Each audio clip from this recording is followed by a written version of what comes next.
Dan, we have a lot of work to do. I don't think this is a good idea. What are you, some kind of scaredy cat afraid of heights? I'm not afraid. Well, then get on up here. I need that hammer. I just don't think this is safe. Safe? Schmafe. What could possibly go wrong?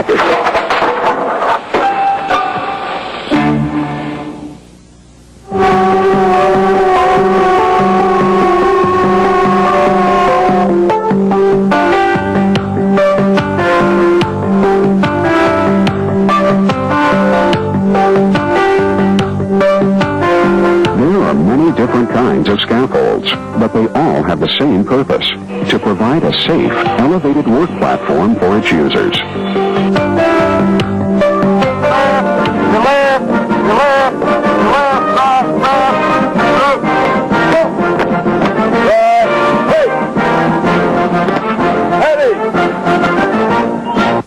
In this program, we are going to cover some basic requirements which apply to you as a user of scaffolds, no matter which type you work from.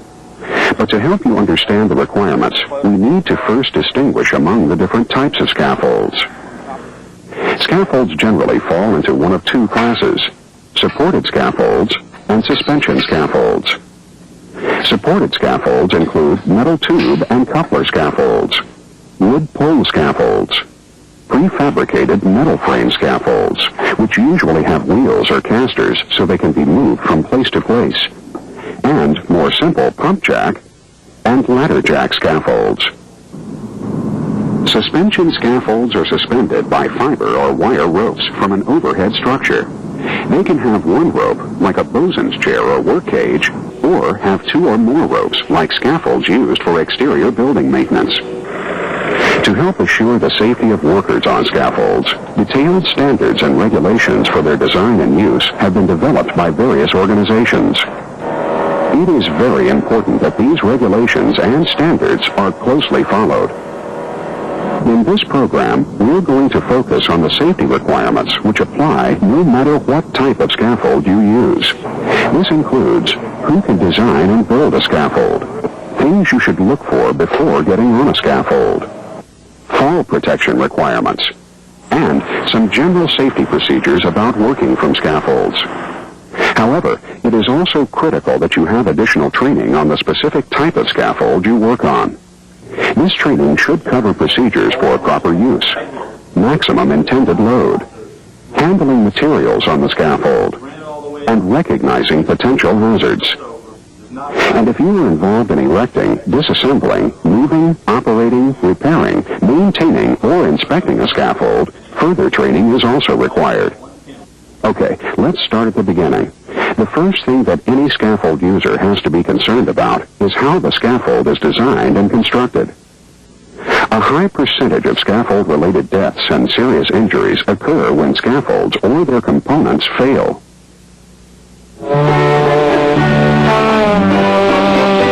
I'm so hungry I could eat a horse. Me too. You know, Dan, I think we can get this job done in no time at all, right after lunch. Yeah, building the scaffold was really a brilliant idea. I know.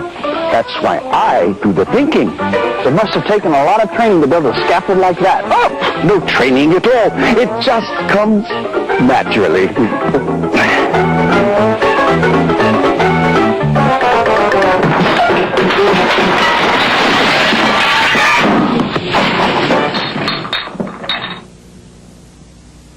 Scaffolds must be designed by qualified persons to meet strict criteria established by standard setting and regulatory bodies.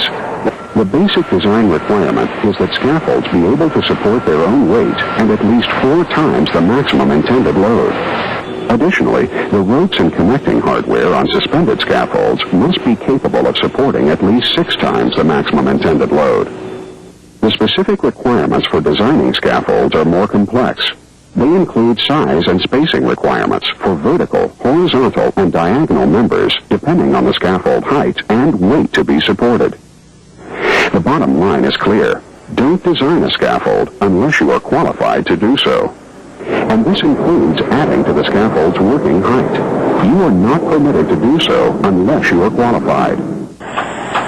Erecting, moving, dismantling, before altering scaffolds must also be done under the direction of a qualified competent person. A competent person is an individual who is capable of identifying existing and predictable hazards associated with the scaffold or work on it, and has the authority to take prompt corrective measures when necessary. All scaffolds must also be inspected for visible defects by a competent person before each work shift and after any event which could affect the scaffold's ability to support a load. However, never just rely on others to make sure the scaffold is safe. After all, it's your life on the line.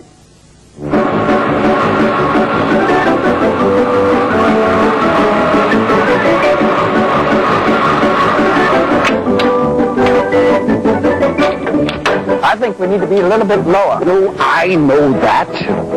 Just a little bit more. Now, leave the driving to me. You go do something else. I don't like the looks of this rope. You are such a worrywart. If this keeps up, we'll have to find another line of work. Precisely.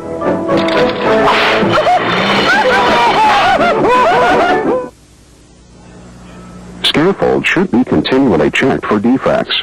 Here are some things you should look for. First, the upright supports and horizontal members of supported scaffolds must be square and level. Then, make sure all cross and diagonal bracing is in place and securely attached. Supported scaffold poles, legs, posts, frames, and uprights must sit on base plates or other adequate firm foundation to avoid settling or shifting. Supported scaffolds with a height-to-base ratio of more than 4:1 must be restrained from tipping by guying, tying, bracing, or other equivalent means. For certain types of scaffolds, this means tying into the building or structure, or for others it means adding outrigger frames. Some agencies have an even stricter height-to-base ratio of 3:1. Because suspended scaffolds can swing and move in the wind, the platform should also be secured against swaying. Let's focus now on the part of the scaffold you are in constant contact with while working, the platform. The basic requirement for platform planks is the same for the entire scaffold. They must be able to support their own weight and 4 times the maximum intended load. When wood planks are used, make sure they are scaffold grade, appropriate for the load and length of the span. Say, where did you get these new planks? They're not new. What'd you say about the zoo? Not zoo, new. These planks are sort of old. Cold? You got a chill? No, these planks had a few cracks in them, so I painted them. Cracks? Wally, don't you think you should use the ladder? Check each plank prior to use to be sure the plank is not warped, damaged, or otherwise unsafe. Planks cannot be painted or otherwise have the top or bottom surfaces obscured to make it difficult to notice defects. And make sure you always take good care of wood planks. When overstressed, they can fail later under lighter loads. For example, dropping planks to the ground when dismantling a scaffold, or using them as a ramp can weaken them or cause cracks. It is best for planks to be stored indoors and stacked so air can circulate around them. Planks stored outdoors can decay from moisture and insect attack, especially if kept under a tarp. Scaffold platforms must be fully planked between the front uprights and the guardrail supports. Platforms and walkways must be at least 18 inches wide and placed or secured so they will not slip out under pressure. Fall protection is the next major issue for scaffold users. The rule is simple. If you are on a scaffold more than 10 feet above a lower level, you must be protected. There are 2 basic types of fall protection: guardrails and personal fall arrest systems. Depending on the type of scaffold you use, you will need one or both. On supported scaffolds, fall protection is generally provided by guardrails. Guardrails must be installed along all open sides and ends of platforms. This includes the front edge of the platform, unless it is less than 14 inches in most cases from the face of the work. That's good, Dan. Just a little farther. But it's so far, I don't think I can reach it. You can reach it. Now go ahead. Just a little bit more. I'm afraid I'm going to fall. You're not going to fall. Now just a little more. Here, give it to me. If things are going to be done correctly around here, I have to do them myself. Aren't you afraid you're going to fall? I'm not going to fall. Watch this.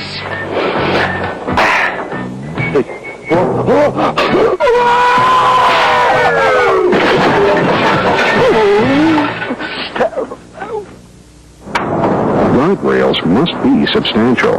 They must be constructed of 2x4 lumber, steel tubing, or angle iron, and need a top rail capacity of 200 pounds.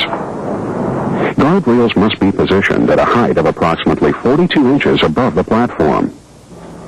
Along with guardrails, your work platform should also have midrails, screens, and or toe boards to provide protection to people below from falling objects. Now, for some types of scaffolds, guardrails are not practical. These include ladder jack scaffolds and bosun's chairs. For these types of scaffolds, personal fall arrest systems must always be used. Single-point and two-point suspended scaffolds require the use of both guardrails and personal fall arrest systems. Personal fall arrest systems consist of a body harness and shock-absorbing lanyard fastened to either a structural member or a securely rigged vertical or horizontal lifeline. For obvious reasons, the lanyard must never be attached directly to the scaffold. If you use a personal fall arrest system, make sure you are fully trained in the correct procedures for using it and taking care of it. Your life depends on it. This includes those of you who erect or dismantle scaffolds. Fall protection is required unless the competent person determines it is not feasible or it presents a greater hazard. Let's talk now about some general safety procedures when working from a scaffold. Of course, the first rule is to make sure you never load a scaffold in excess of its maximum intended load or rated capacity. Even a well-designed scaffold can fail if stretched beyond its limits. Next, when scaffold platforms are more than 2 feet above the level you are on, ladders or stairs must be provided and used. Cross braces are never to be used as a means of access. Ladders or stairs must also be provided when erecting or dismantling a scaffold, unless the competent person determines they are not feasible or create a greater hazard. This fall protection equipment makes me feel safe. Me too. Even one fall is one fall too many. Wally, this piece doesn't seem to fit. Well, how is it marked? It's supposed to be piece number 8. Did you get the wrong one? Well, that explains it. This is marked piece number 10. Here. Give that to me. Do I have to do everything myself? Watch out for the power line. Whenever working from heights or handling tools over your head, you have to be concerned about the presence of overhead electrical lines. Sometimes people forget to look or forget they are there. Well, don't forget. Many people are killed each year from contact with overhead power. Make sure you always survey the work area for overhead power lines prior to starting any overhead work or work from elevated surfaces. If you do have to work in the vicinity of power lines, make sure you follow regulations for safe clearances. Scaffolds should not be moved until all unattached materials and tools have been cleared from the platform. While regulations permit a worker to remain on the scaffold while it is being moved under certain conditions, it is just not a good idea.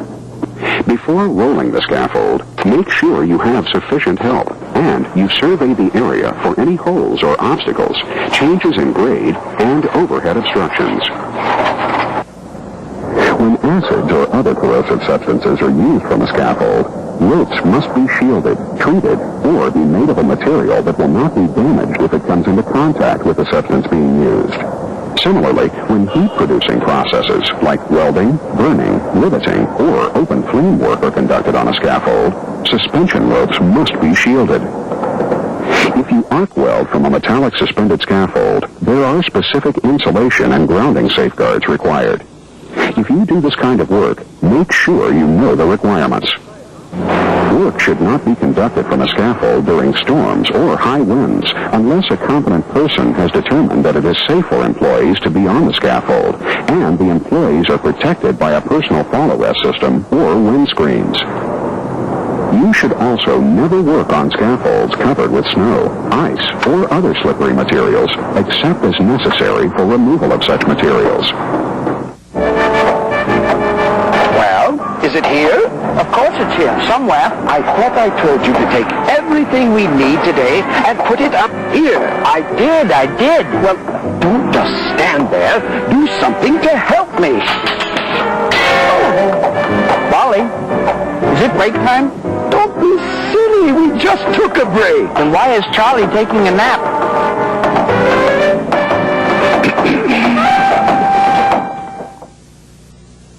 Don't allow debris or other materials to accumulate on a scaffold. They could create a hazardous situation for you or others. Finally, don't get on a scaffold if your physical condition is such that you feel dizzy or unsteady in any way. So that's it. Scaffold safety. Don't become a victim of a scaffold fall. Make sure the scaffold is safe. Know what you are doing. Protect yourself and be alert to hazards. Remember, Cracks! Jump for the power line. Me. Safe schmafe. What could possibly go wrong? scaffold safety. It's no joke.